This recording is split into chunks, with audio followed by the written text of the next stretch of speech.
Listo. Por favor, me indican si ya aparece.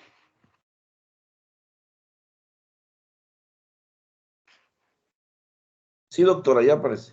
¿Sí? Muy bien. Bueno, pero no.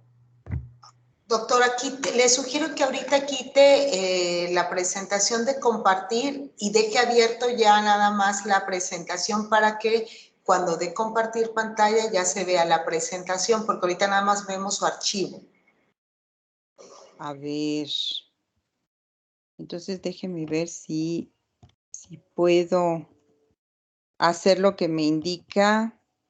Si sé hacer lo que me indica. A ver, detener presentación. Y dejaron de verla, ¿verdad? A ver, entonces Sí, nuevamente la subo. Comparta, así es. Ya. Ya, ya está. ¿Ya queda? Ok. Ya. sí. Bueno. El tema del cual yo les voy a hablar y inicio de inmediato por obvio de tiempo, esperaría que me pudieran hacer favor de darme un aviso ya cuando esté por concluir mi tiempo, porque yo me sigo, soy muy enterada en esta temática y entonces pierdo la noción del tiempo. Gracias entonces por el control. Les quiero compartir que hemos estado trabajando un grupo de investigadores de todo el país, inclusive con ustedes. Hemos estado trabajando con el doctor Andrés Guzmán, que nos ha colaborado con un texto para un libro que estamos realizando conjuntamente con los investigadores de la Universidad de Guadalajara, del Campus Vallarta, en relación a poder estar documentando cuál ha sido el desarrollo turístico en México de largo trayecto, dijéramos, o sea, en una panorámica general para reconocer qué es lo que ha pasado en términos de la actividad turística. Y esto resulta pertinente justo por la crisis que estamos pasando y que ha sido absolutamente devastadora del turismo a nivel mundial, y en el caso de México reconocer cuáles están haciendo las mayores afectaciones. Como ustedes saben, México participa, está en el listado del top 10 de la Organización Mundial de Turismo. En la primera gráfica que ustedes pueden observar, se ilustra el trayecto de la llegada de turistas internacionales, que es uno de los indicadores clave dentro de la actividad turística, de 1980 hasta el año pasado. Como ven, hemos tenido como una trayectoria, se dibuja aquí una trayectoria de relativo ascenso, aunque se aprecia cierto estancamiento durante la primera década del presente siglo, y a partir del 2013 tenemos una alza significativa en el número de llegadas de turistas internacionales hasta el pico del 2019, en donde tenemos esta abrupta caída que se ha registrado, insisto, a nivel internacional. En el caso del gasto, sucede algo semejante. Se observa también una trayectoria de ascenso que para el 2013 ¿no? Tiene una leve caída, pero para el 2013 sube, ¿no? Tiene un marcado trayecto de ascenso hasta nuevamente la caída del año pasado. Entonces, lo que nosotros nos hemos preguntado es, ¿cómo llegamos aquí? ¿No? O sea, este trayecto que aquí se dibuja, ¿cómo se ha construido? ¿Qué hicimos en términos de país, ¿no? En términos de nación? ¿Qué hicimos para lograr este ascenso, este posicionamiento al cual se llega al año 2019? ¿Y cuáles están siendo las repercusiones en términos de la caída que está representando la crisis del sector turismo? Entonces, el propósito de esta revisión ha sido llevar a cabo una revisión crítica del origen y desarrollo turísticos durante el siglo pasado y particularmente las dos primeras décadas del siglo XXI. con el propósito, con la intención de delinear la trayectoria, saber cuáles son las causas que ocasionaron el crecimiento, pero también reconocer cuáles han sido las consecuencias, los impactos de esta configuración, de este comportamiento turístico que hemos tenido en el país y asomarnos a una primera mirada sobre la crisis ocurrida en el sector turístico. Por supuesto, hicimos una revisión de de qué es lo que se ha producido en términos del conocimiento del desarrollo turístico en México de gran escala. Encontramos varios trabajos de inicio en la década de los 70, de los 80, que tienen esta visión como general, pero después lo que se observa es que la mayor cantidad de los trabajos abundaron sobre aspectos muy regionales o muy locales, es decir, ya no encontramos estos trabajos de visión general sobre el desarrollo turístico en México. Destacan, sí, 3 trabajos que alimentan y que forman, consideramos que realmente son los antecedentes de lo que nosotros estamos haciendo, que es este libro que ustedes seguramente conocen del doctor Alfonso Jiménez, Turismo, Estructura y Desarrollo, que en mi opinión es fundamental para reconocer los primeros años, ¿no? La conformación del turismo por la cantidad de datos, de información que nos aporta. Los trabajos que ha hecho Clancy desde una perspectiva bastante económica y en mi opinión el trabajo que hizo la consultora Redes en el 2000, denominado Visión 2020, ¿no? Recuerdan que al cambio de siglo se hicieron muchos trabajos de prospectiva al 2020. La consultora Redes, junto con, encabezada realmente por Manuel Rodríguez Bog y el doctor Daniel Yernó, hicieron, me parece, un estupendo trabajo de identificación de los modelos de desarrollo turístico en México que han sido muy orientativos. Pero encontramos realmente como muy pocos trabajos fundamentados en los paradigmas del desarrollo, ¿no? En ese sentido es que quisimos hacer una reconstrucción desde esta plataforma teórica de los paradigmas de desarrollo para poder hacer esta interpretación, ¿no? Para poder hacer esta observación de qué es lo que ha pasado en el caso del desarrollo turístico en México. Por supuesto, nos tuvimos que dar a la tarea de hacer una revisión del paradigma general, ¿no? De todas sus condiciones, sus características económicas, pero de ahí, evidentemente, identificar la posición del turismo, ¿no? El papel, el comportamiento del turismo dentro de este marco de paradigma. Para eso nos tomamos como referente de la caracterización tanto generalizada como del turismo, del trabajo de Tilford y Sharpley, que ellos han hecho, han trabajado bastante esta parte, pero además tienen la ventaja de que han hecho esta caracterización conociendo los casos de los países periféricos, ¿no? Los países del sur, lo que se llama los países del sur, y también Sharpley particularmente conociendo el caso de México. En ese sentido es que nos pareció que que la obra de estos autores nos daban los elementos necesarios para poder llevar a cabo este trabajo. Soy breve en caracterizar los paradigmas para después poderme centrar más bien en el análisis del desarrollo turístico, pero sí les quisiera dar por lo menos una característica esencial de cada uno de los paradigmas y también cada uno de ellos cómo asumen la actividad turística, porque la concepción que hay en cada uno de ellos es diferente. En la parte de la modernización, que básicamente estuvo vigente después de la Segunda Guerra Mundial, que es el paradigma vigente, se concibe que el proceso de desarrollo se fundamenta en un proceso de crecimiento económico por etapas. Y por tanto, entonces, la actividad turística solamente es una herramienta económica para contribuir a ese crecimiento.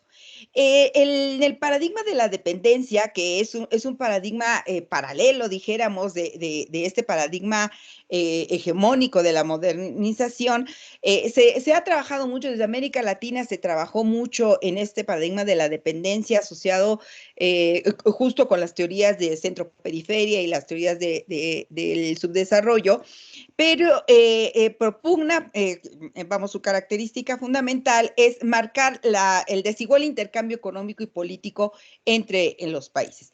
Y la actividad turística se asume entonces como una estrategia de intervención de los países hegemónicos en los países periféricos para reproducir el colonialismo. ¿Okay?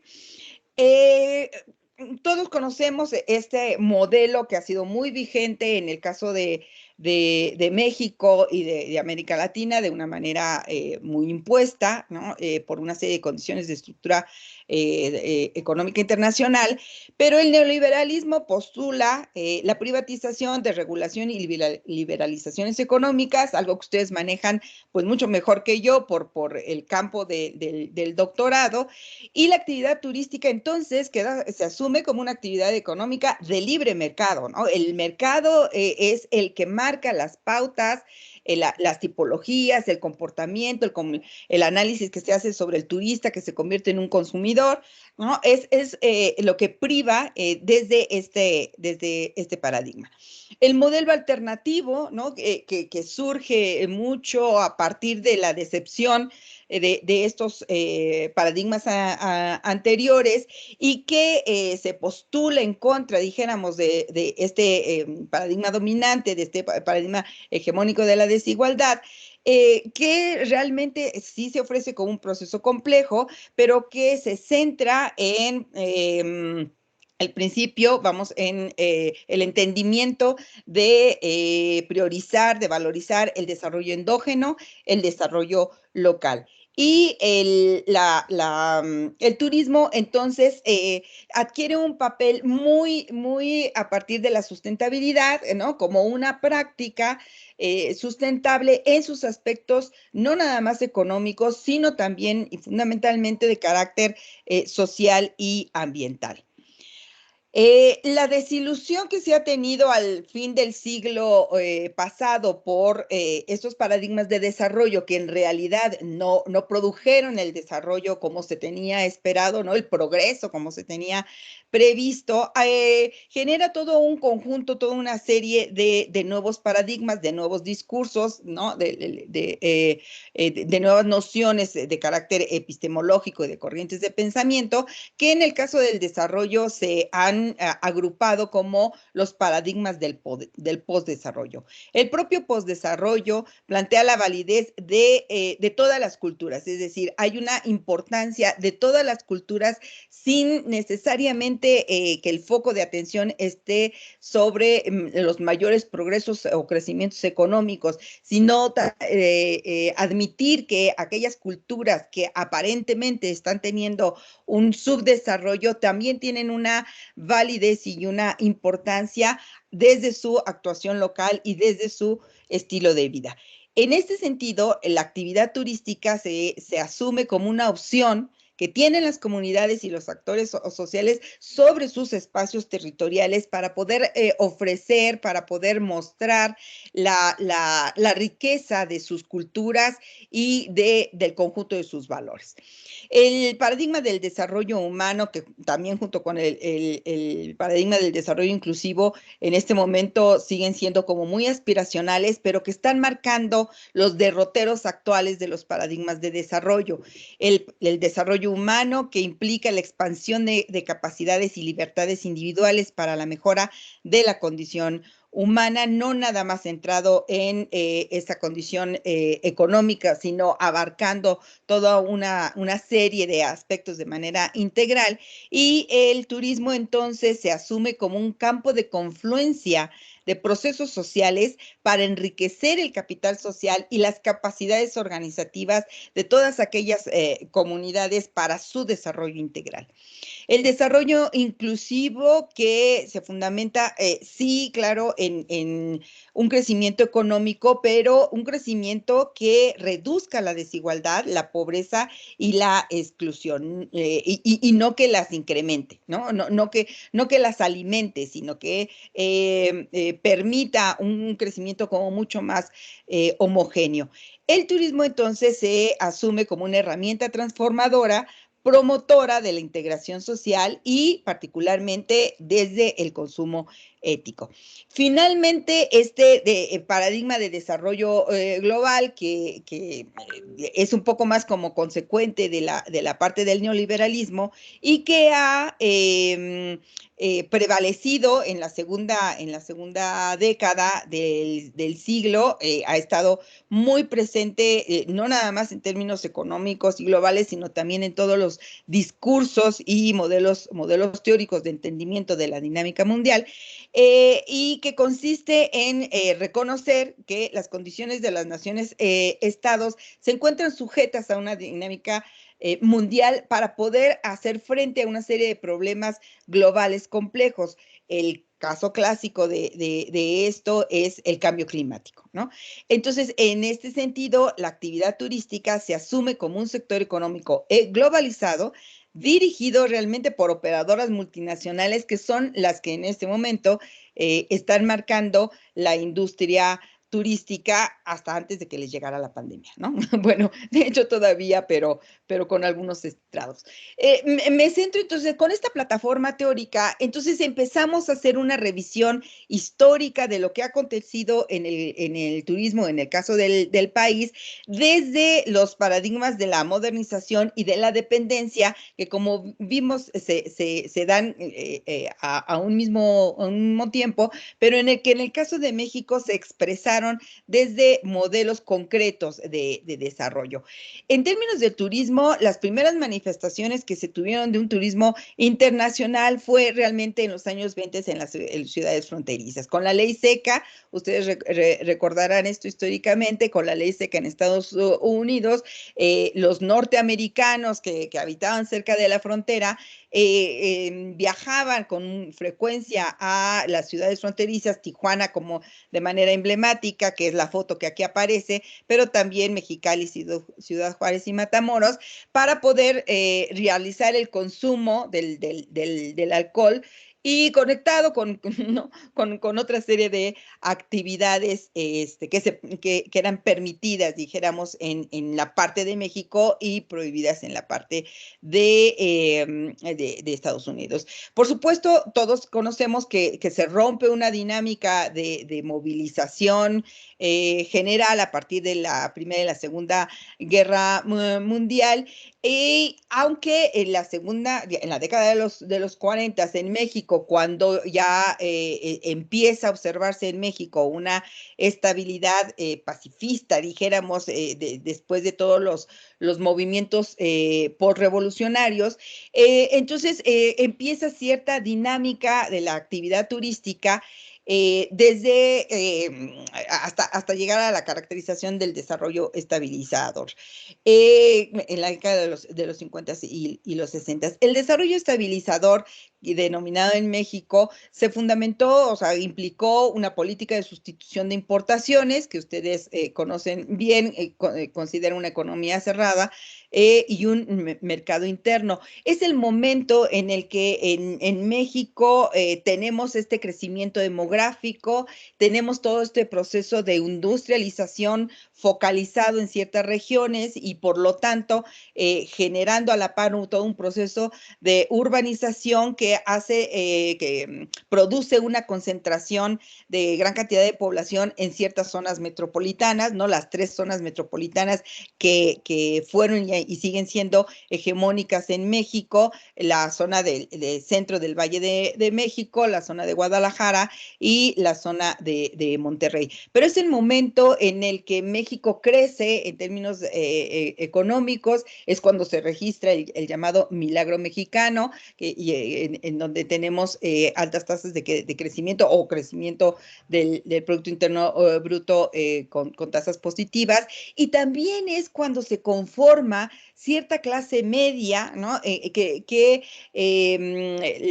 Tiene la posibilidad de empezar a desplazarse y a tener este comportamiento de turismo doméstico, aún como todavía muy poco reconocido y muy poco documentado. En términos de la actividad turística, hay algunos puertos tradicionales en la costa del Pacífico, fundamentalmente. En ese momento no estaban creados de ninguna manera todos estos espacios de desarrollo turístico en la zona del Caribe. Era la costa del Pacífico, y con Mazatlán, Vallarta y por supuesto Acapulco como nuestro destino internacional que proyecta a México en el mundo, que se convierte en la sede de las celebridades, ¿no? De carácter político, artístico, y es realmente el destino que nos posiciona a nivel internacional en el turismo. Aunque Acapulco, por supuesto, tiene sus dos caras de la moneda, porque para poder generar este desarrollo en la presidencia de Miguel Alemán, recuérdese, se realiza todo un proceso de expropiación de la población base, que es, bueno, la fotografía que aquí aparece es Acapulco en la década de los 40, 50. Tiene que realizarse todo un proceso de expropiación de una manera bastante arbitraria, ¿no? Para marginar, realmente se margina a la población local, ¿no? Con la perspectiva de despejar el territorio para que pueda generarse toda una infraestructura y puedan asentarse estos capitales con inversión extranjera directa, que son los que van a permitir establecer las conexiones del flujo turístico norteamericano a partir de estos vuelos comerciales que empiezan a establecerse en América del Norte, bueno, en conexión México con Estados Unidos. Y es aquí entonces cuando nace lo que es el turismo receptivo realmente en nuestro país. Sin embargo, en las crisis económicas de la década de los 60, precisamente estas grandes concentraciones de industria en algunas regiones deja, y ante la caída, de hecho ya desde el desarrollo estabilizador, ante la caída del sector agropecuario, hay espacios regionales en el país que se quedan realmente sin una posibilidad de actividad económica base, y se registra en México todo este desequilibrio regional de la década, de finales de la década de los 70, más las crisis económicas y sociales que se gestaron. Entonces, hay un cambio de modelo particular, de modelo de desarrollo, y surge o se establece lo que se llamó el desarrollo compartido, de una índole un poco más keynesiana, ¿no? El Estado en su papel de agente económico, que genera y que impulsa nuevos sectores justamente para estas regiones que están marginadas. Es entonces cuando aparece se destina, dijéramos, se focalizan ciertas actividades en ciertas regiones, la maquila en el norte del país, justamente como en una localización favorable, dijéramos, para toda la exportación hacia Estados Unidos, la petroquímica en el Golfo, y es algo que ustedes conocen mucho mejor que yo porque les es inherente para Tabasco, y la política de orientación hacia el mar, en donde queda la actividad turística identificada entonces ya como una estrategia de política pública para su desarrollo. De ahí que tanto el gobierno federal como particularmente como un actor importante el Banco de México establecen una serie de condiciones favorables para el desarrollo turístico y se crea Fonatur, ¿no? Hay un cambio de legislación y en esta legislación se crea el Fonatur como una entidad que desde mi punto de vista es emblemática, ¿no? de lo que ha pasado en términos del modelo de desarrollo turístico particular que se gesta en México y del que vamos a hablar. Bueno, Fonatur entonces es el agente económico encargado y responsable de la parte de la inversión y de los créditos internacionales que se consiguen para poder impulsar la construcción de estos 5 CIPs que han sido emblemáticos del turismo, del desarrollo turístico de exportación en México, de los, bueno, que ustedes conocen, que es Loreto, Los Cabos, Iztapan de Zihuatanejo, y Cancún, de los cuales, Cancún y Huatulco, de los cuales Cancún es el modelo más exitoso, el que realmente ha conseguido cubrir las expectativas, en tanto que los otros tuvieron un comportamiento diferente, un poco más lento del que se esperaba. Es aquí entonces cuando aparece el modelo de turismo de exportación al cual México le apostó, centrado a partir de la tendencia heliotrópica internacional de preferencia hacia las costas, hacia las playas.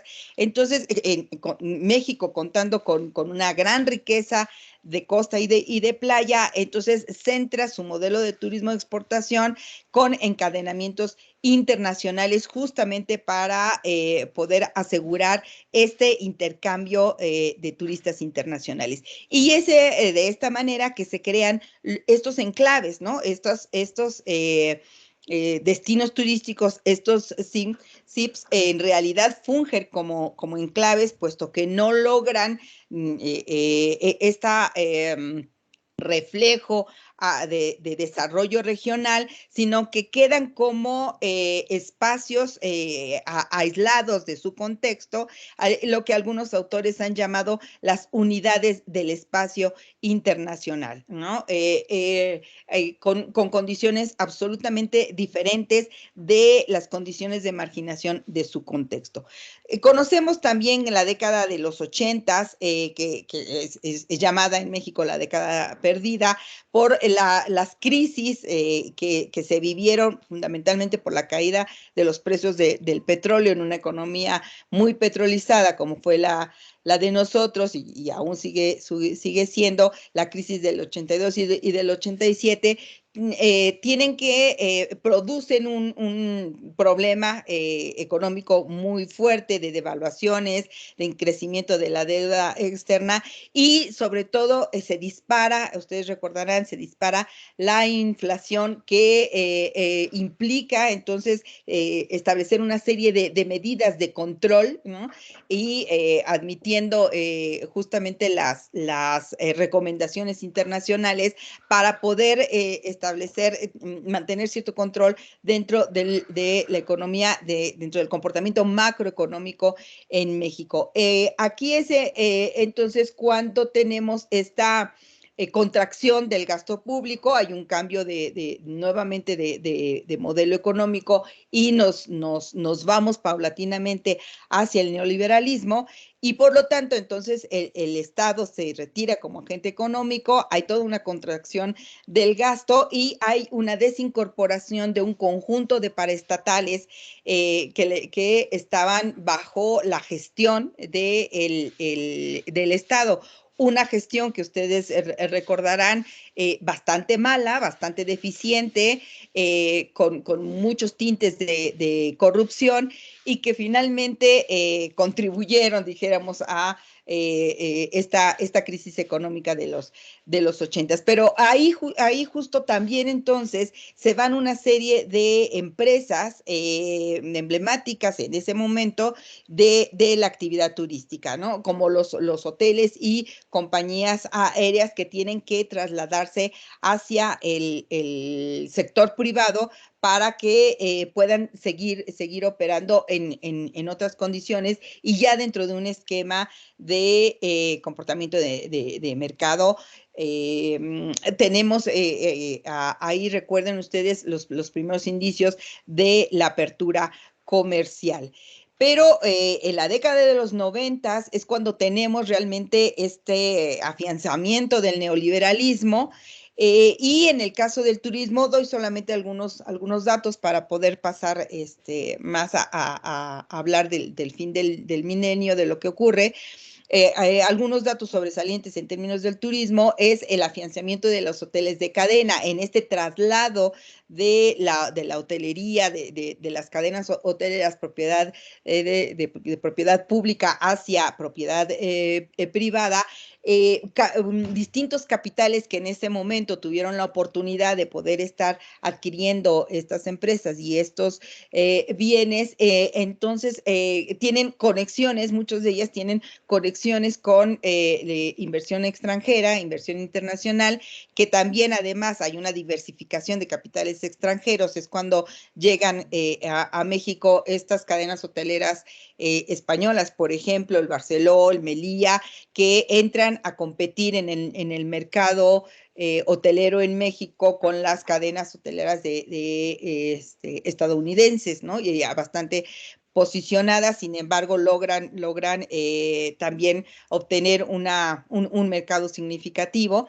Y entonces los hoteles de cadena se convierten en aquellos que concentran, que dominan el mercado turístico de extranjeros. En un trabajo que hizo Manuel Rodríguez Wow junto con Daniel Yerno sobre la hotelería en México, logran identificar que el 80% de los visitantes internacionales llegan a México o se concentran, el 80% se concentra en cuartos de cadenas hoteleras internacionales, ¿no? Un rasgo que justamente Alfonso Jiménez también destaca de este periodo es toda la venta de ejidos a promotores inmobiliarios. Recuérdese que fue el momento en el que Salinas de Gortari hace todos los cambios al artículo 27 constitucional y entonces hay esta liberalización de los ejidos justamente en la corriente de todo el cambio que se hace en México y legislativo, y entonces una serie de espacios, particularmente de costa, quedan entonces integrados a un mercado inmobiliario privatizado que antes no se tenía acceso justamente por las condiciones jurídicas en el país. Bueno, en términos del desarrollo económico, la crisis de los 90 continuó. Tenemos allí solamente como dato significativo la mayor caída del PIB histórica antes de la del año pasado, pero lo que quiero señalar aquí es que recuérdese que en este momento de traspaso, ¿no? Es cuando una serie de políticos y de empresarios resultan con ciertas ventajas y ciertos beneficios de adquisición de empresas estratégicas en el país, y es el momento en el que logran crear e iniciar, digamos, es el origen de ciertas condiciones favorables de este cambio económico en el país que suman a su beneficio personal, a su beneficio de negocios, y a partir de ahí es que logran crecer estos grandes capitales que conforman a los hombres, ¿no?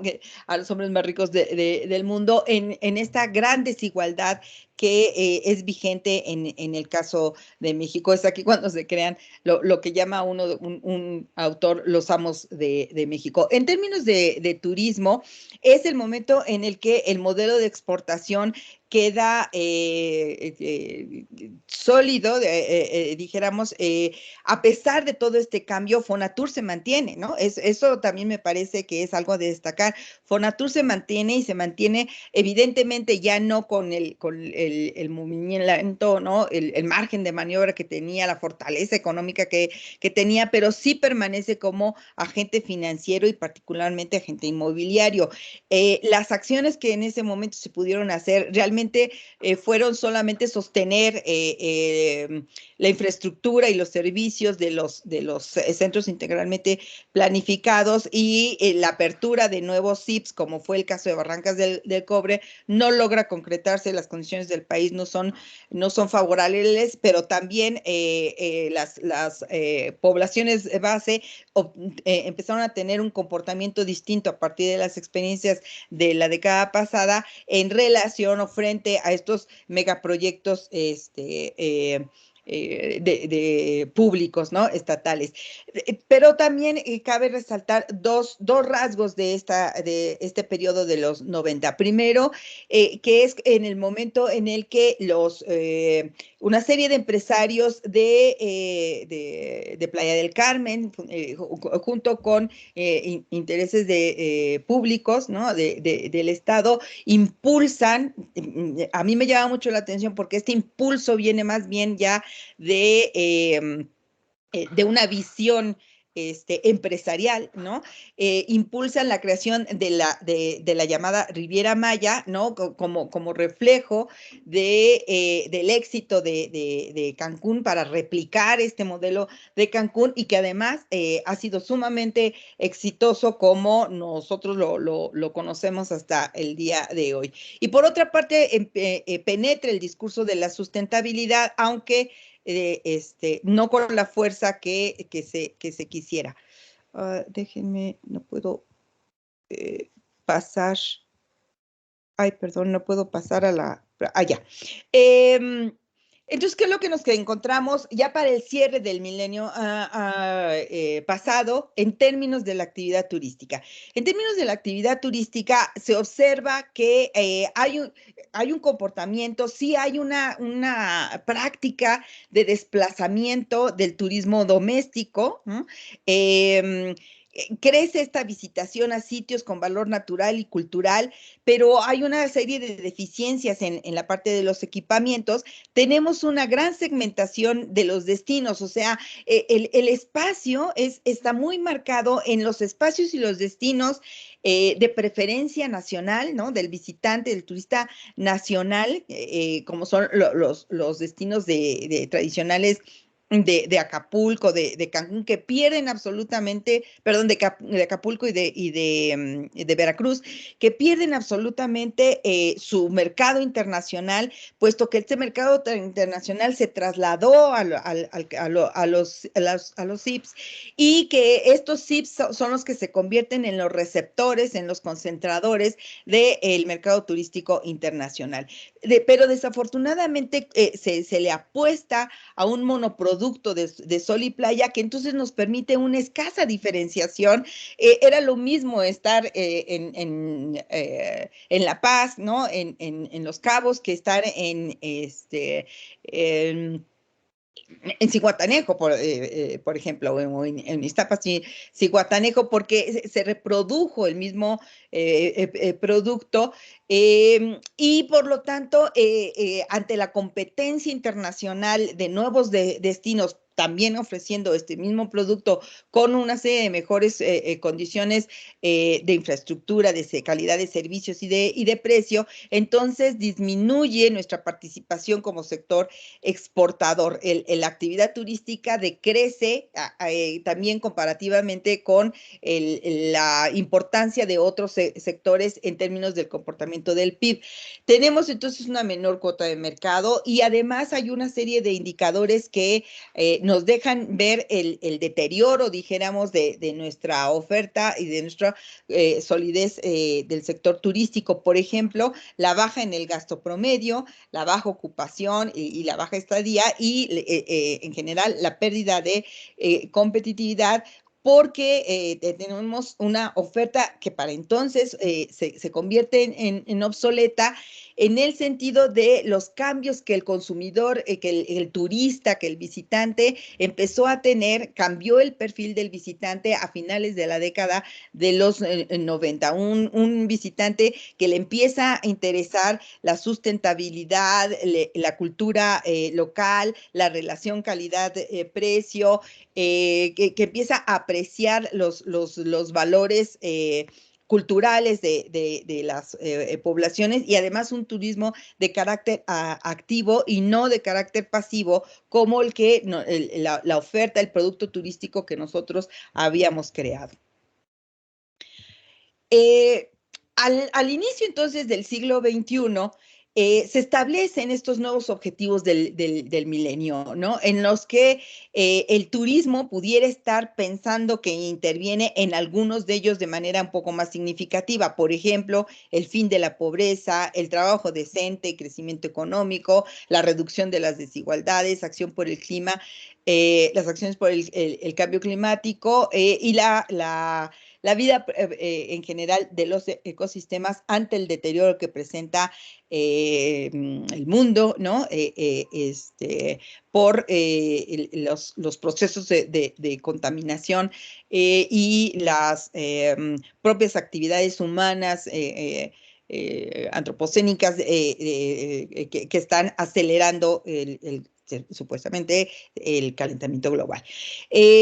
Además, es cuando entran los discursos del postdesarrollo que nosotros vimos, en donde hay un cambio, ¿no? Una conversión de la forma de pensar en relación a los países de menor crecimiento económico, de culturas que hasta ese momento se habían considerado atrasadas, ¿no? Hay una reconceptualización, una revaloración al respecto. En términos del turismo, era muy claro que había que empezar a diversificar, o sea, nuestra oferta había quedado ya atrasada a partir de todos los cambios. Se le había apostado un solo producto turístico que funcionó en su momento, pero que ya no era vigente. Por lo tanto, había que establecer estrategias de diversificación. En mi opinión, son 4 las estrategias que podemos estar caracterizando para México en la primera década. Son 4 estrategias, no necesariamente pensadas como tales, pero sí que viendo hacia atrás, se conforman y se constituyen para enriquecer y diversificar la oferta turística. Lo primero es los megaproyectos de segunda generación, ¿no? O sea, los megaproyectos impulsados nuevamente por Fonatur, por el gobierno federal, en coordinación con algunos gobiernos estatales, pero se inicia una segunda generación de megaproyectos en el Caribe y en el Pacífico. En el caso de Caribe, Marina Cozumel, Gran Costa Maya y Palenque Cascadas de Agua Azul, de los cuales realmente el que se convierte en exitoso y se posiciona a nivel internacional, y eso hasta la segunda década, es Marina Cozumel, ¿no? Con impulsando el segmento de turismo de cruceros. En el caso del Pacífico, Escalera Náutica, ustedes recordarán, fue uno de los proyectos que más se difundió, con las veintitantas puertos alrededor de toda la península de Baja California, y conectada con otros productos, justamente también con Barrancas del Cobre, pero que terminó siendo insuficiente, teniendo una serie de problemas de posicionamiento de mercado en el mercado de California. Y que termina también con una serie de insuficiencias financieras, de financiamiento. Sí se crea una infraestructura importante, pero no se logra consolidar esta escalera náutica como se tenía previsto. Riviera Nayarit y Costa del Pacífico en Playa Espíritu, que es uno de los megaproyectos de más retraso. Entiendo que siguió todavía la inversión y todavía hay expectativas de crecimiento, de impulso, pero que realmente el megaproyecto que sí logra consolidarse y conformar al modelo de turismo exportador es Riviera Nayarit, ¿no? Esto en renovación de Vallarta, conjuntándose con Nuevo Vallarta y estableciendo un corredor en el estado de Nayarit. Esa es una de las estrategias. Pero es entonces que aparece, justo en ese momento aparece esta nueva estrategia, casi según algunas anécdotas, surgida solamente como de la inventiva, ¿no? Pero que posteriormente se convierte en un programa que se ha sostenido hasta el momento, que es el famosísimo de Pueblos Mágicos, ¿no? Que implica una serie de poblaciones rurales que de alguna manera simbolizan, ¿no? Materializan lo que se ha denominado por algunos autores el imaginario de lo que es lo mexicano, ¿no? Que ahí queda traducido en este momento. Ya son 132 pueblos mágicos distribuidos en todo el país y que se han convertido en una marca destino. También, como ustedes saben, hay una gran heterogeneidad de estos pueblos mágicos a partir de sus contextos, de sus condiciones económicas, sociales, culturales, y el avance, el desarrollo de cada uno de ellos como pueblo mágico ha sido muy distinto, muy diferenciado. Voy a comentar esto un poco más adelante. La otra estrategia es el conjunto de sitios denominados Patrimonio Mundial de la Humanidad. Desde la década de los 80, las zonas arqueológicas en México tuvieron esta declaratoria. Sin embargo, en los 90 y a principios del 2000, varias ciudades del centro del país que se consideraban como ciudades coloniales, ¿no? Lo que nosotros concebíamos como ciudades coloniales, los centros históricos adquieren estas declaratorias y por lo tanto se turistifican estos centros históricos y se tratan de posicionarse a nivel internacional de una manera destacada a partir de su valor cultural o natural, y también adquieren una marca de destino. Esto distingue a ciertas poblaciones del interior del país, ya no tanto de la parte de la costa. Nos conforma destinos turísticos urbanos, y es aquí en donde se tiene un impulso de lo que es el turismo urbano, con ciertas distinciones a nivel internacional, ¿no?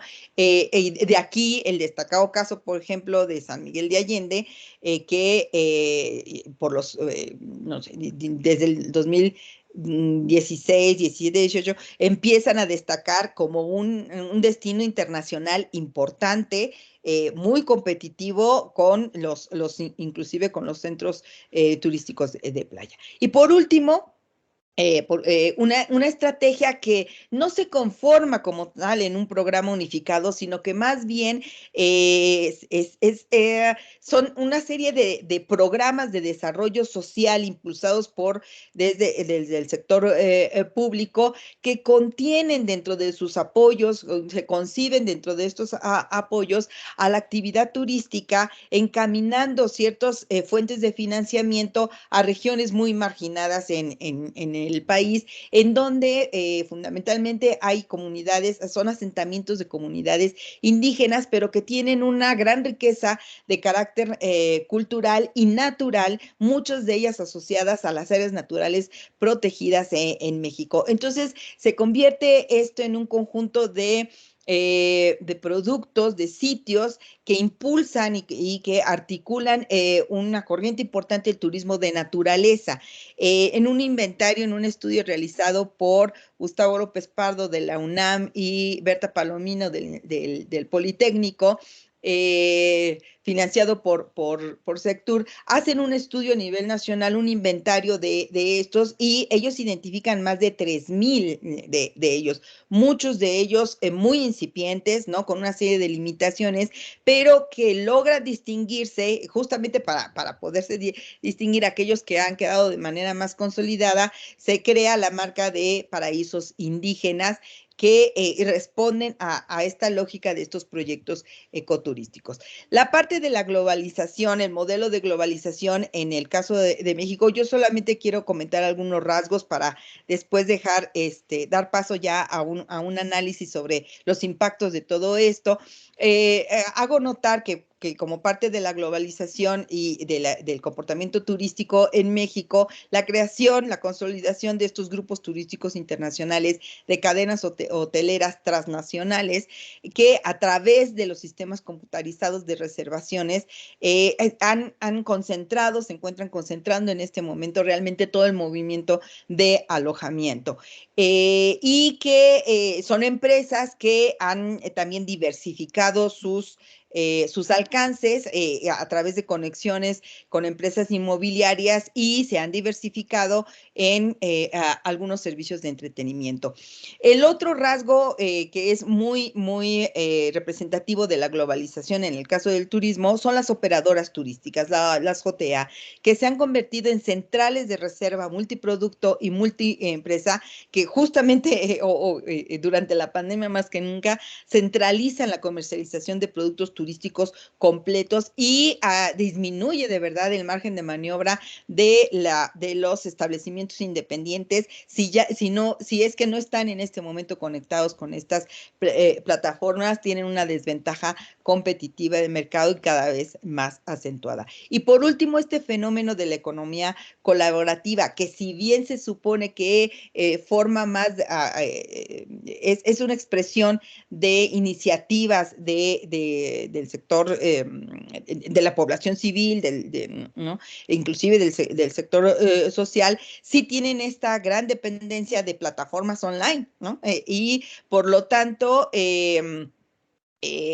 también forman parte de esta centralización, de esta globalización, de una manifestación de la globalización de tecnocientífica, dijéramos, que se ha acentuado muchísimo más ahora con la pandemia.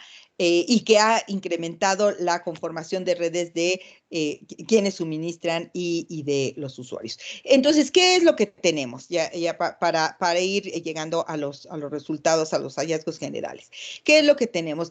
Tenemos, por una parte, estas unidades territoriales internacionales, estos enclaves, en algunos casos un poco más amplificados. El mayor es de la Riviera Maya, con Cancún, la extensión de Riviera Maya, y también el megaproyecto de Costa Maya.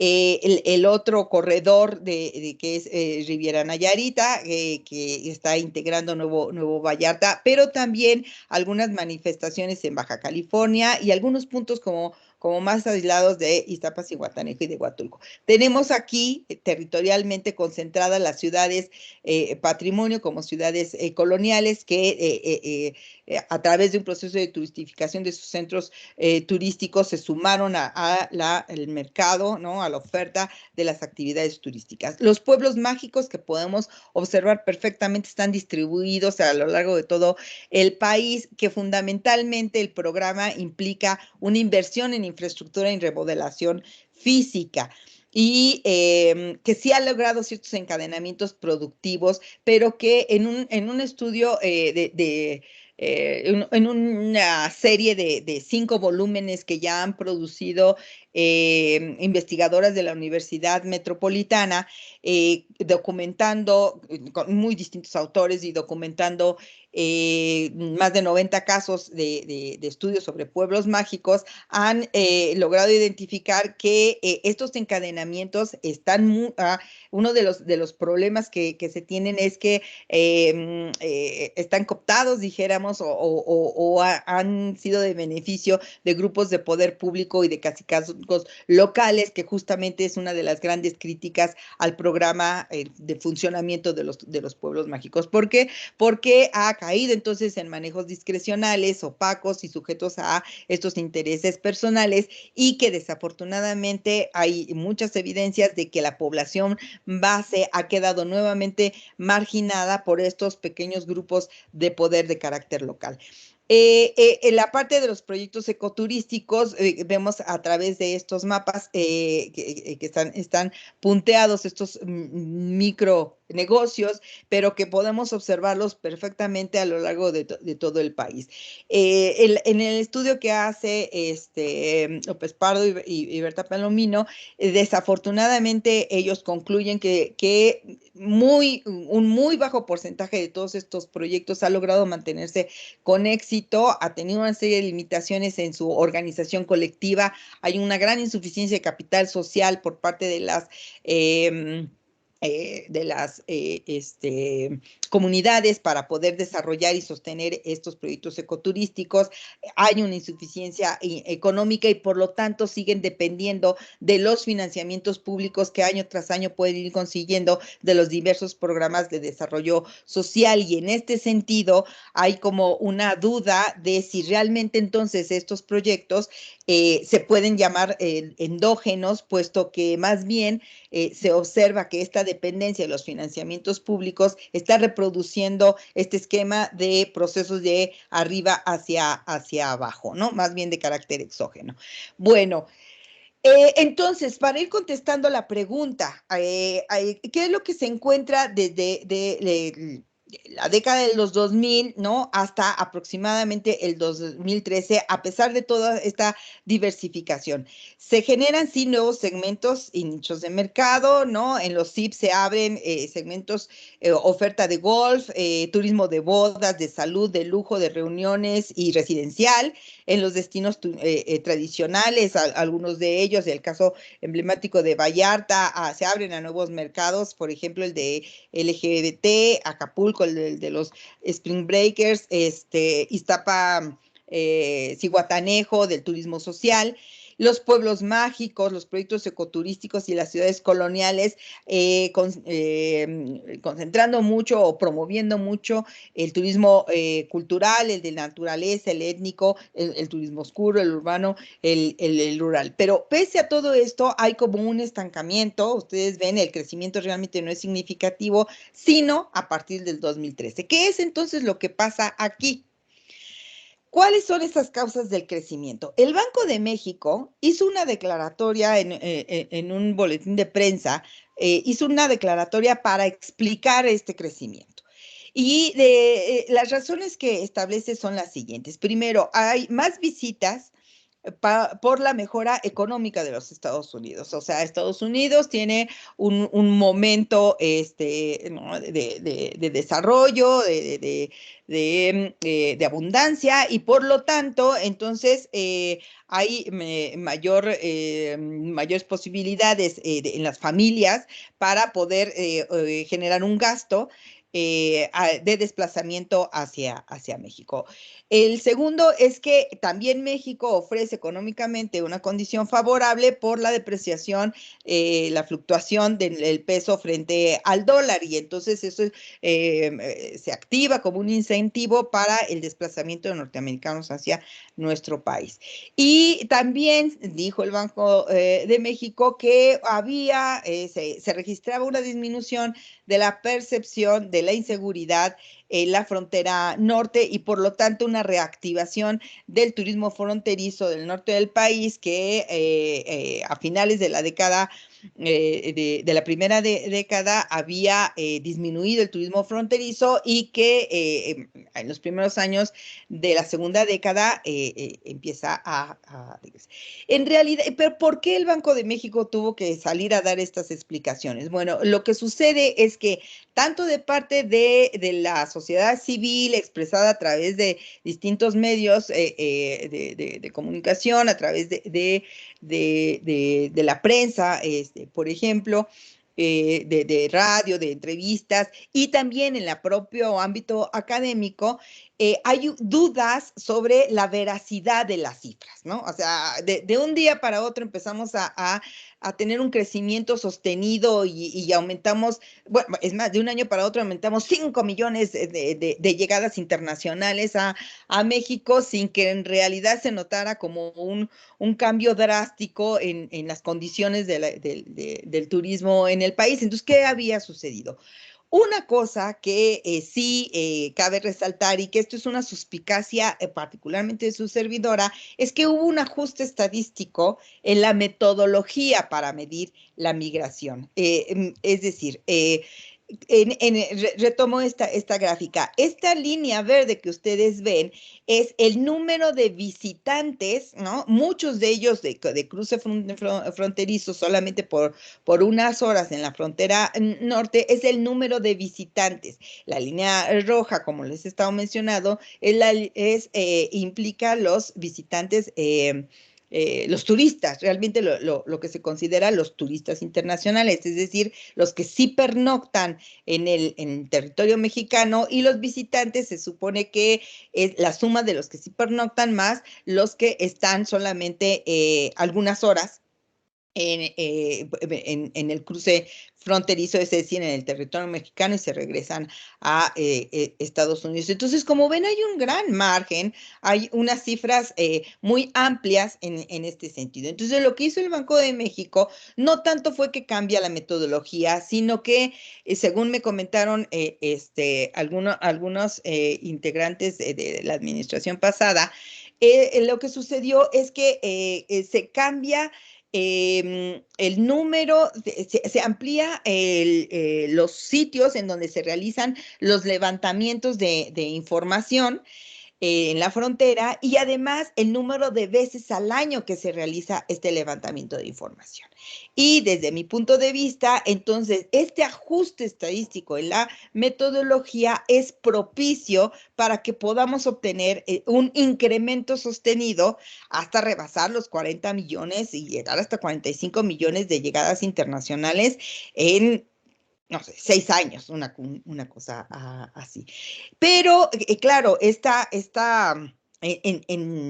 si mi hipótesis, si mi suspicacia es cierta, entonces este manejo estadístico tuvo una repercusión negativa, porque si bien efectivamente también se contabiliza un crecimiento dentro del gasto, como aquí se puede percibir, y realmente este comportamiento del gasto de visitantes es sostenido por los turistas internacionales, que es esta línea roja, en la relación en la división que se hace, o sea, el del indicador del gasto promedio per cápita, es en donde obtenemos un indicador sumamente bajo, ¿no? El promedio de gasto de 496.5 dólares. Este es un dato del 2019, pero nos posicionaba en el lugar 40 del ranking internacional, cuando se supone que estamos en el top 10, ¿no? De llegadas de turistas internacionales. En fin, lo que podemos ver entonces es que hay claroscuros del turismo antes, ¿no? Del 2019 para atrás hay una serie de claroscuros. ¿Cuáles son los aspectos positivos, los impactos positivos de toda esta estrategia, de estos modelos de desarrollo turístico? Primero, ambientales, que sí ha habido avances, dijéramos, en el cuidado ambiental, el monitoreo de playas, la Agenda 21, las normas oficiales mexicanas, las certificaciones ambientales. Sí, pero desde mi punto de vista, estas acciones han sido muy insuficientes en relación a el cuidado ambiental a partir del impacto que genera la actividad turística. ¿Por qué?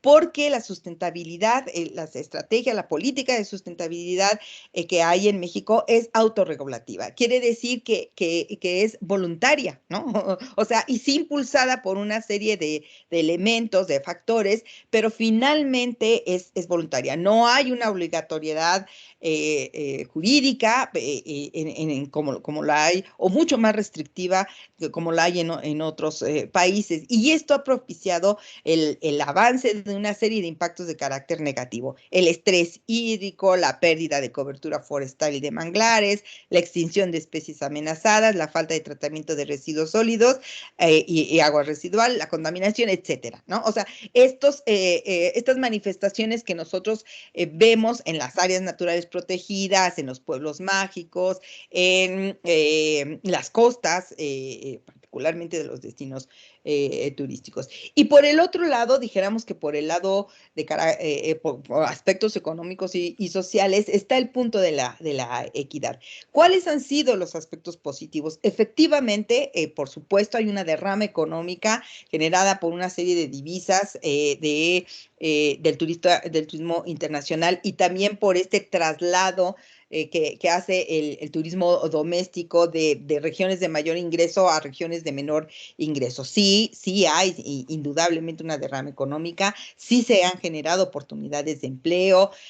Hay una percepción, incluso a través de algunos estudios de percepción en los que tuve oportunidad de participar, se corrobora que hay percepción por parte de la población base, hay una percepción de que ha mejorado la calidad de vida de la población de los destinos turísticos. Y también ha habido una creación de empresas, esto fundamentalmente un rasgo que se nota en los pueblos mágicos, ¿no? Todo un proceso de emprendimientos, de negocios micro, de nivel micro que se han generado en los pueblos mágicos. Pero también ha habido especialización económica y una gran dependencia sectorial que son las que han en este momento manifestado una mayor debilidad en términos de la pandemia. Y claro, hay una serie de desigualdades y de inequidad propiciada por la actividad turística en destinos turísticos, en regiones que están con altos niveles de especialización turística. Por ejemplo, la polarización, la marginación y el rezago que existen y están documentados en los centros integralmente planificados. La inestabilidad laboral, la especulación inmobiliaria, la mercantilización, la segregación que se ha dado tanto en pueblos mágicos como en los centros históricos, en las ciudades coloniales, etcétera, ¿no? O sea, sí tenemos todos este conjunto de comportamientos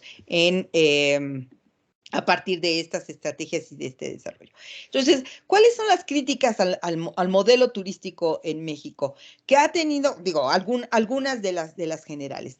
Efectivamente ha tenido repercusiones locales, pero no regionales. Todavía hay una gran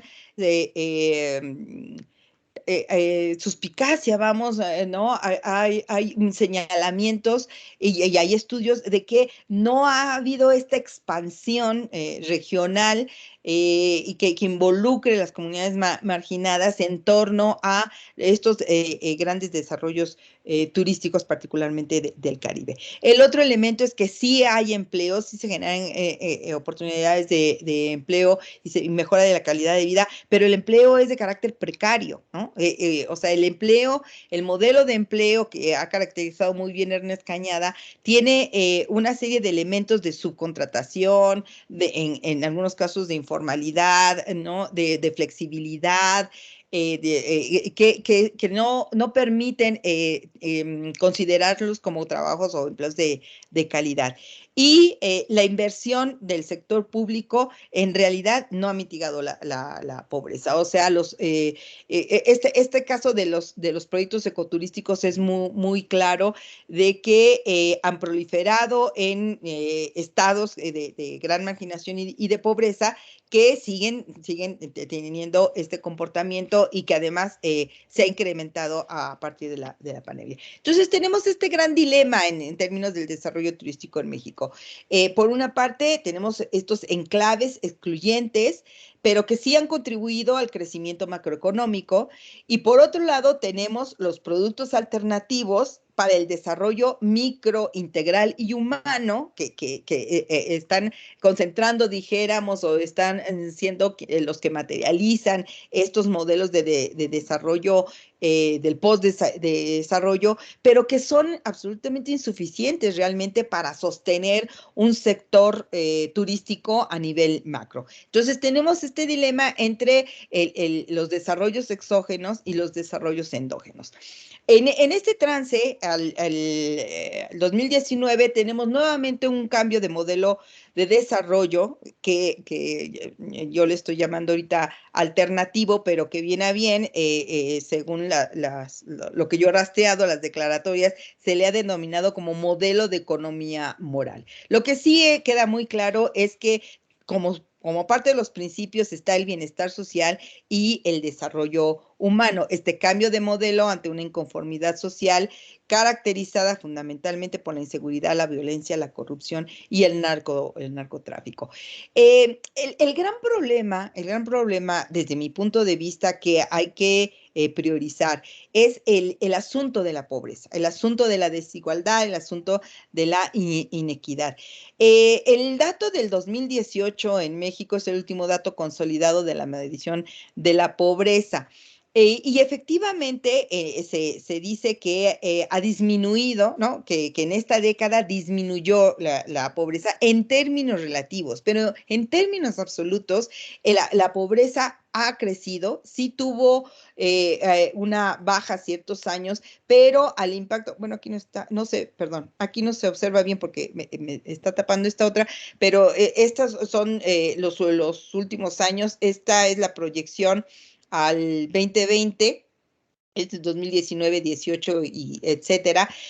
La previsión es que la pobreza volvió a dispararse, ¿no? En casi 70 millones cubriendo casi 70 millones de personas. Y entonces, en todo esto, nos cae la crisis de la pandemia, ¿no? Evidentemente por la pandemia. ¿Qué es lo que ha pasado en México? Perdón, no sé cómo voy de tiempo, si todavía puedo continuar o ya me detengo. Sí, doctora. Bueno, pues Tiene usted tiempo. gracias, pues entonces continúo. ¿Qué ha pasado entonces en términos de la pandemia en relación a la parte del turismo?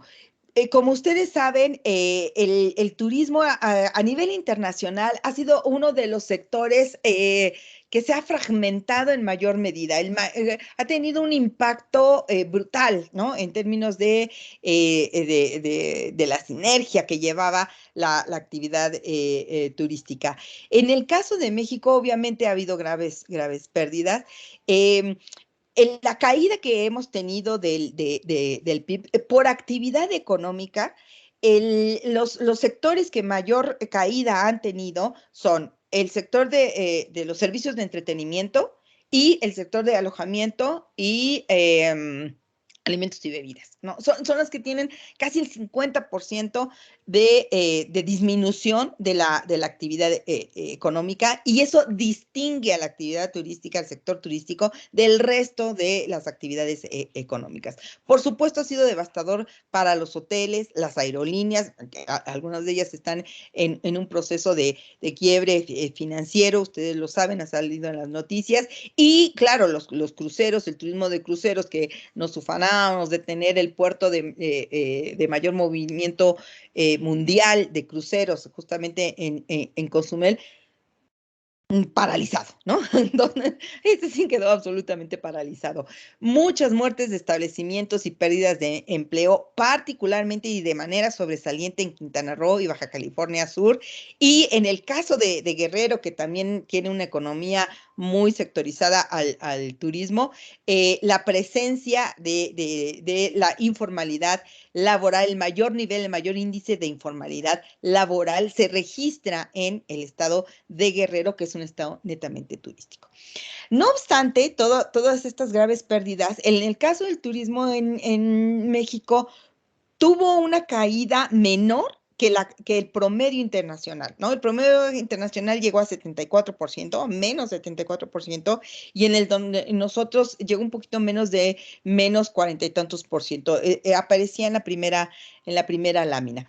¿Qué es lo que nos ayudó a que nuestra debacle no fuera tan pronunciada? Desde mi opinión, tres elementos contribuyeron, al menos estos tres elementos contribuyeron a ello, sin menoscabo que haya algunos más. El primero es que a pesar del acuerdo de restricción, sí continuó este cruce de norteamericanos por la frontera norte. Es una frontera que tiene un movimiento muy fuerte y ni siquiera la pandemia logra detener, claro que logra frenar, pero no logra paralizar, dijéramos, el cruce fronterizo. Por lo tanto, el turismo fronterizo de alguna manera sobrevive, ¿no? Ese es uno de los elementos. Un segundo elemento es que sí, a pesar de que México establece esta política de cielos abiertos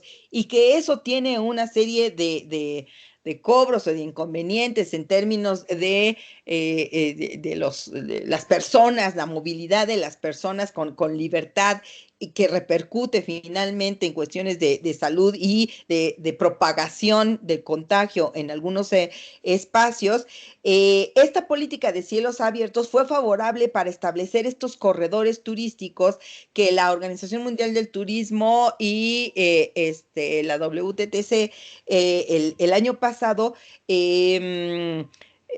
sugirieron como algunas estrategias de mitigación, ¿no? de la inmovilidad turística, ¿no? Entonces, sí logramos establecer estos corredores turísticos de Norteamérica y de Canadá hacia nuestros destinos turísticos internacionales, hacia Cancún fundamentalmente. Hay un registro importante de llegadas internacionales en el aeropuerto de Cancún y en el aeropuerto para llegar a Los Cabos, ¿no? En Baja California Sur y en Quintana Roo se registran estos corredores turísticos. Y estos corredores se pudieron mantener desde el segundo semestre del año pasado y han permanecido también gracias a que particularmente Quintana Roo, pero seguido por Baja California Sur, lograron ponerse rápidamente las pilas, porque lo hacían así o morían, ¿no? Porque es una economía, el 80% de su economía está relacionada con la actividad turística, en generar una serie de certificaciones, una serie de estrategias, pero dentro de ellas, de las más exitosas, en generar una serie de certificaciones turísticas que rápidamente una gran cantidad de empresarios lograron a través de trámites y de procesos digitales, lograron adquirir certificaciones turísticas para garantizar ciertos niveles de seguridad y entonces poder tener los permisos para reabrir sus establecimientos, claro, respetando estos topes de capacidad, pero lograron reabrirlos y eso reactiva la actividad turística en el segundo semestre con un pico importante al cierre del año pasado. Ustedes recordarán, a principios de este año tuvimos lo que se llamó la segunda ola, que vuelve a inhibir en enero cierta actividad turística, pero igualmente se vuelve a impulsar a mediados del semestre y ahorita estamos pues en nuestra tercera ola, ¿no? Entonces, en términos del comportamiento turístico en México, sucedió lo que sucedió a nivel internacional, o sea, realmente el segmento importante fue el turismo doméstico, ¿no? El turismo doméstico con desplazamientos de corta distancia a sus contextos. Y miren, contradictoriamente, son los pueblos mágicos y los proyectos ecoturísticos los que son receptores de estas movilidades de baja escala del turismo doméstico, de los visitantes nacionales, ¿no? En estas... en estos atrevimientos que la mayoría de nosotros hemos tenido, de poder tener una salida, un receso, un respiro. Bueno, pues me voy al pueblo mágico más cercano, ¿no? O me voy aquí al área natural protegida y hago el consumo, ¿no? De las garnachas, de las gorditas, en estos establecimientos informales que operan en los proyectos ecoturísticos cercanos a las áreas naturales protegidas, ¿no? Esto es lo que ha caracterizado el comportamiento turístico desde el año pasado hasta el momento. Pero una cosa que resulta que realmente como de gran aprendizaje es la vulnerabilidad económica del sector que al cierre de tantos establecimientos, lo que sucede, el impacto desde mi punto de vista más crítico, ¿no? El más angustiante es la pérdida de los empleos o los empleos de muy baja calidad que se logran recuperar en el segundo semestre y también a principios del año, de este año. ¿Por qué? Porque entonces esto lo que genera es un golpe muy serio, muy grave a los ingresos de las familias. Perdón, se está reproduciendo mi voz, no sé por qué. Ok, creo que ya.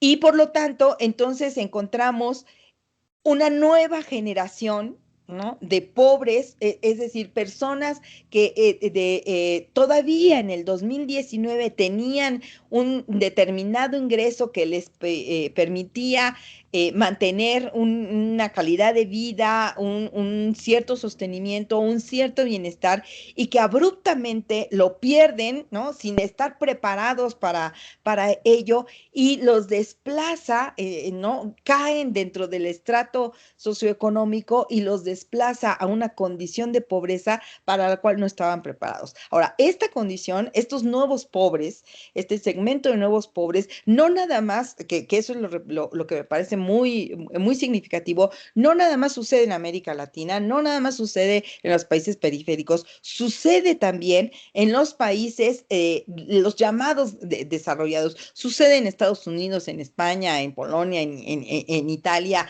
en Francia, suceden en países que tampoco tenían previsto esto y que tienen un sector turístico importante y que ya está investigado y está documentado que este sector turístico está en este momento concebido como una grieta en sus economías que tendrán que ir solventando a mediano y corto, perdón, a corto y a mediano plazo, y que tienen que estar buscando en este momento formas de diversificación económica para hacer más sólidas las economías de ellos.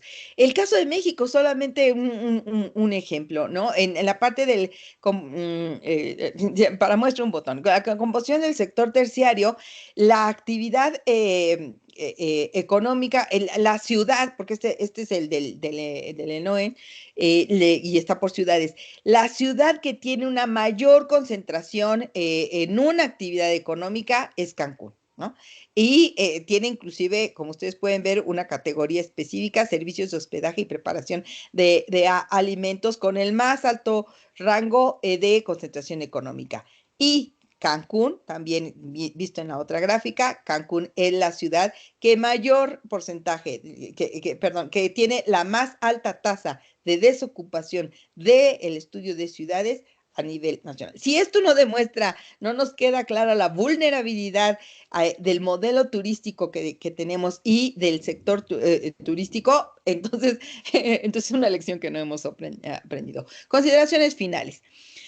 Finalmente, entonces, en México se establece un modelo de enclave de desarrollo turístico caracterizado, manifestado a través de los CIPS, que tiene características de un modelo de exportación, que es polarizado, que sí ofrece una máxima rentabilidad, que tiene estas conexiones de carácter global, pero que tiene desarticulaciones regionales y fomenta, dijéramos, en cierta medida, el desarrollo dependiente.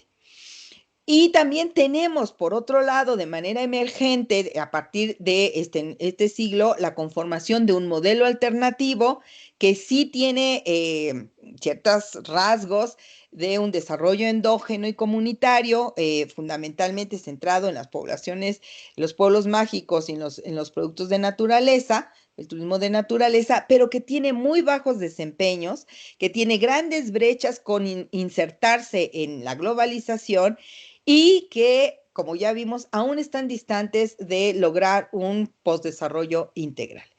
Entonces, ante la crisis actual, evidentemente tenemos que pensar en fomentar, en generar procesos de resiliencia, ¿no? Pero nos enfrentamos a algo que yo he tomado una categoría que he tomado de la CEPAL que se llama la heterogeneidad productiva. Es decir, tenemos enlaces globales, ¿no? Productos turísticos globales, desde los CIPS que están realmente montados en la vanguardia de la actividad turística, del desarrollo digital, del desarrollo empresarial y de negocios, y tenemos productos y oferta de muy bajitos desempeños con grandes brechas ¿no? de estos otros productos. Entonces, por eso he llamado como una heterogeneidad productiva. Pero el punto es que la crisis ha pegado en ambos modelos, ¿no? Estos dos modelos que están vigentes de turismo en México, la crisis ha pegado en estos dos modelos. Y que ha pegado lo que les decía en el empleo, ¿no? En este empleo precario y ha generado pobreza en todos las manifestaciones de modelos y de destinos y de segmentos. Entonces, desde mi punto de vista, se necesita generar una serie de estrategias de apoyo para la resiliencia del sector, pero considerando las características de estos dos modelos que son sumamente diferenciados en el país. Y de mi parte, eso sería todo lo que quise compartir con ustedes en esta mañana. Muchas gracias.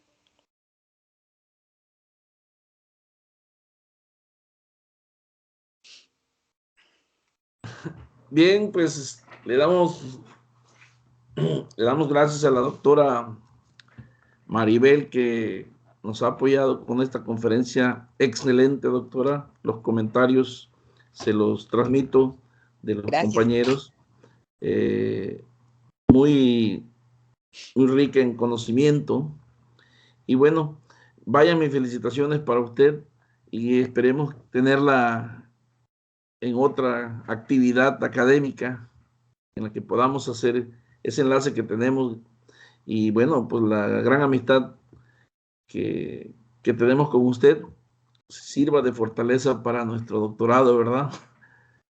Y bueno, en lo sucesivo también aquí nosotros vamos a presentarles a usted la constancia que la División Académica de Ciencias Económico-Administrativas otorga por su participación con la Conferencia Magistral Desarrollo Turístico en México, Evolución y Crisis, en el marco del segundo coloquio de investigación del doctorado en Estudios Económicos Administrativos, generación 2020-2023, llevado a cabo el día del 4 al 6 de agosto del 2021, en esta ciudad de Villahermosa, Tabasco. Firma el doctor Luis Manuel Hernández Gobea, director de la División Académica.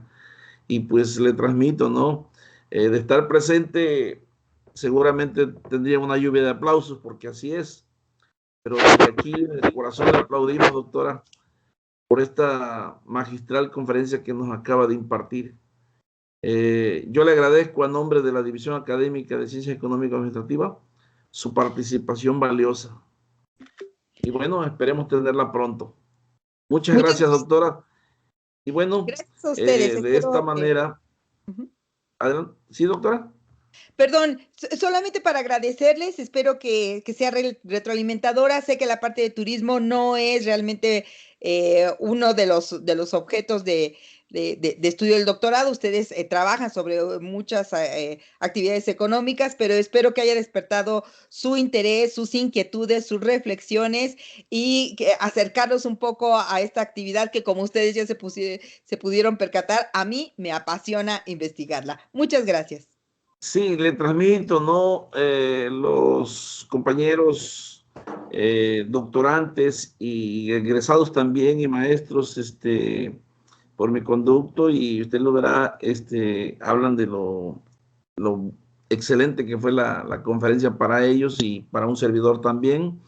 Doctora, en verdad, nosotros tenemos alumnos que llevan temas doctorales de tesis respecto a su tema, y yo creo que para ellos también es de mucho provecho, y le agradecen por mi conducto también el que haya usted impartido esta conferencia. Gracias, gracias. Muy gentiles, gracias. Bien, bueno, de esta manera hemos llegado al final de nuestra conferencia. Martita, ¿querías comentar algo? No, pues yo creo que gracias, doctora, por acompañarnos el día de hoy con esta plática realmente de este panorama tan grande sobre el desarrollo turístico que se está viviendo a nivel nacional, pero que también repercute de manera general en toda Latinoamérica. Y invitar a todos nuestros profesores y estudiantes que en caso de tener alguna duda, algún comentario, pues es el momento de abrir nuestro micrófono, porque el conocimiento se genera a partir de esta interacción, para que podamos realmente generar el conocimiento en este momento. Creo que tenerla con todo este bagaje tan grande que nos hace de esta tendencia del desarrollo turístico que estamos viviendo, y que además a partir de la pandemia, que ya es endemia, viene generando un proceso realmente de redefinir y reorientar la mirada del turismo, ¿no? Y nuevas medidas, nuevas políticas, nuevas conductas también, y el tipo de turismo también que se está desarrollando, ¿no? Y retomo aquí y me tomo el atrevimiento, pues recientemente tuvimos en el caso también con estos jóvenes egresados a nivel media superior de la ciudad de Puebla, que hicieron el viaje, y bueno, todo este cuidado general o descuido general que se tuvo, pues afectó y repercutió en la salud y en el contagio muy grande de los estudiantes, y a su vez fue replicado con las familias. Y esto nos lleva a la conciencia también de que nosotros como prestadores de servicio, como instituciones, con quién generar esta inyección económica a nivel nacional, con nuestros propios connacionales, pero no descuidar el impulso del turismo a nivel nacional.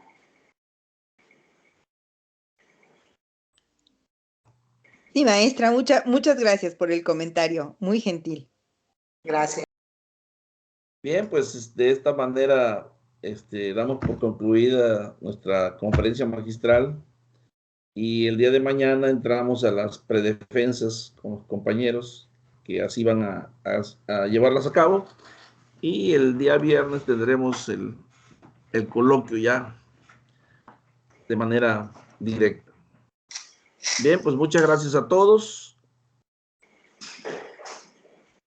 Invitamos, doctora, y a todos los que nos acompañan el día de hoy a la toma de fotografía grupal, que enciendan sus cámaras, doctores que nos acompañan, profesores, estudiantes, que bueno, que no tenemos la presencia física, pues en este momento de la virtualidad podamos nosotros realmente rescatar este trabajo colaborativo que estamos teniendo. Sí, gracias, doctora Betty, gusto verle, doctora Fabi, que nos acompaña, doctor Salvador, doctora Deneb, que nos acompañan nuestros estudiantes, que también forman parte importante del trabajo. Doctora Edith, gusto verle en esta virtualidad. Sí, a cada uno de los que nos acompaña siempre nos emociona ver las caritas en este momento, que bueno, por muchas circunstancias a veces no podemos convivir. Doctor Andrés, gusto saludarle el día de hoy, gracias. Pues bueno, hacemos la toma de la fotografía. Nuestro compañero, el maestro Francisco Javier Castillo, nos apoya con la toma de la misma. Ahora sí que sonriamos. Y todos participamos. 1, 2, 3. Una más y terminamos. Muchas gracias, doctora, y gracias a todos los que nos acompañaron el día de hoy. Pues gracias, muy amable. Bonito día. Hasta luego, hasta Gracias luego. a ustedes. Saludos. Hasta luego.